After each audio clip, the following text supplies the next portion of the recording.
Hey everyone! Today we're talking about jobs, your job search, getting the job, what it takes, and what my advice to you guys out there is. So let me explain my perspective, where I'm coming from first before I go into my advice.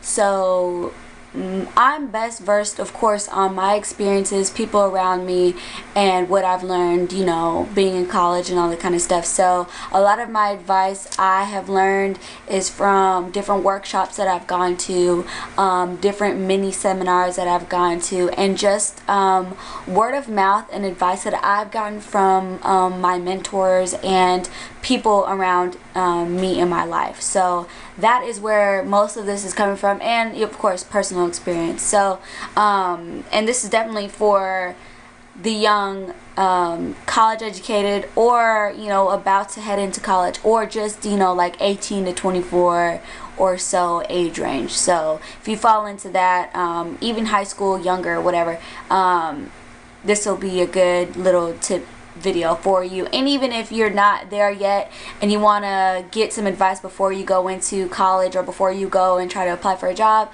or your first job, or anything like that, this is a good video for you too.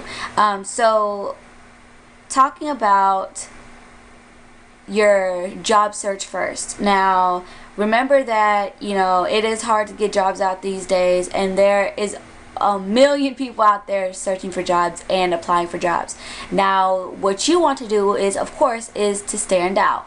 So different ways that you can stand out, or try to start standing out, is with your resume. Now with your job search, you want to definitely apply for as many jobs as possible. Don't be picky when you're searching for a job, because you never know what that job may lead to. Because I know I applied for this job a couple years ago, 3 years ago now, and it was in this department in my school or whatever, and I ended up not even getting that job. Like, they, based on my interview, they found a different job for me and basically gave me a better job than the one I even applied for. But I would have never gotten the job, which I still currently have, if it wasn't for the job that I kind of didn't really want, but I just said, hey, it's an interview, might as well go. So you never know what a job interview could turn into. It could turn into a whole nother opportunity or whatever. So okay, so with your resume, it's the first thing that the employer is going to see, and you want to make sure that it represents you well and it is professionally made. Now that doesn't mean that you got to go pay somebody to go make your resume or make it all nice and stuff. Just put it together nice. Like, be organized, be very I guess structured in the way that you format the information that you want on there. So I would definitely, if you don't know what to put on a resume, or you're not really sure what to put, definitely research it. Look at like sample resumes, look at templates, use a template. I know Microsoft Office has a ton of free ones online that you can download if you don't have one that already has templates in there, because I know the newer Microsoft Office Words or whatever have resumes already built in. So definitely use a template. Don't just go willy-nilly and try to make up your own resume and try to be cute, because a lot of times that it either leaves information out that your employer is looking for, or it gives too much information that your employer's just like, I don't need all of this, like, I just need the facts. Like, don't fluff it. That's another thing. Like, don't try to fluff up your resume. To a certain extent, yes, try to use more expressive words, and try to make it very educated sounding, but don't make it to where you've got like all these words and it's just like a lot of fluff. And because a lot of times employers can really see when you're fluffing something up and when you're just trying to make something sound good. It's definitely a way for you to showcase your talent. So definitely highlight all the things that you have done successfully in your work experience or in school, or if you don't really have experience with working much, definitely highlight things that are qualities that you have had, or things that you've done, just anything. Anything is better than nothing on there. You don't want to give them a blank resume, and you don't want to give them like a 5-page resume either.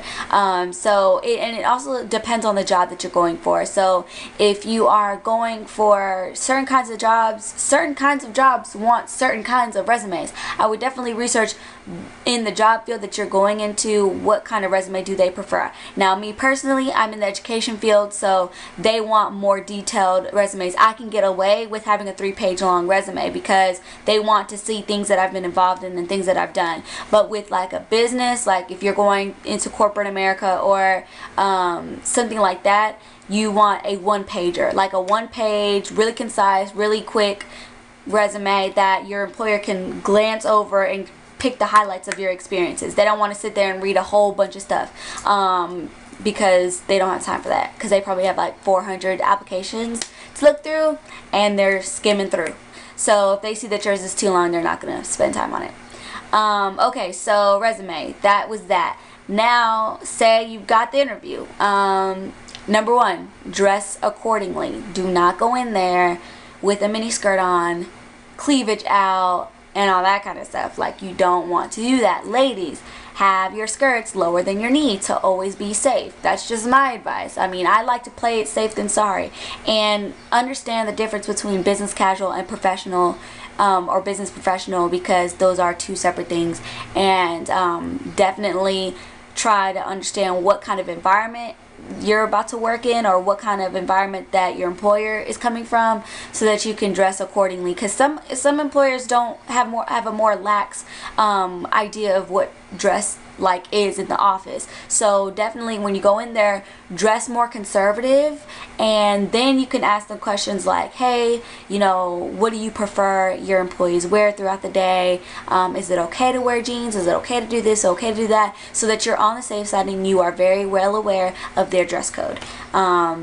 So yeah, so keep it safe. Definitely if you're going into a more corporate interview, you want to stick to blue, black, navy, well, blue, and gray and white. Those 4 colors, or 4 or 5 colors, are what you want to stick to when you're going into a more professional interview. Now, if you're just going to an interview for, you know, a retail job, or you know, a bank teller, well, even a bank teller, you want to be more professional, just, you know, to keep it safe. But if it's a more like fast food restaurant, something like that, you don't have to stick with those colors. Khaki is okay for business casual.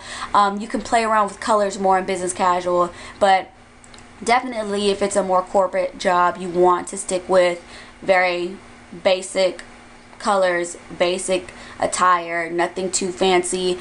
Jewelry and makeup to a minimum. They don't, I mean, unless it's like a fashion job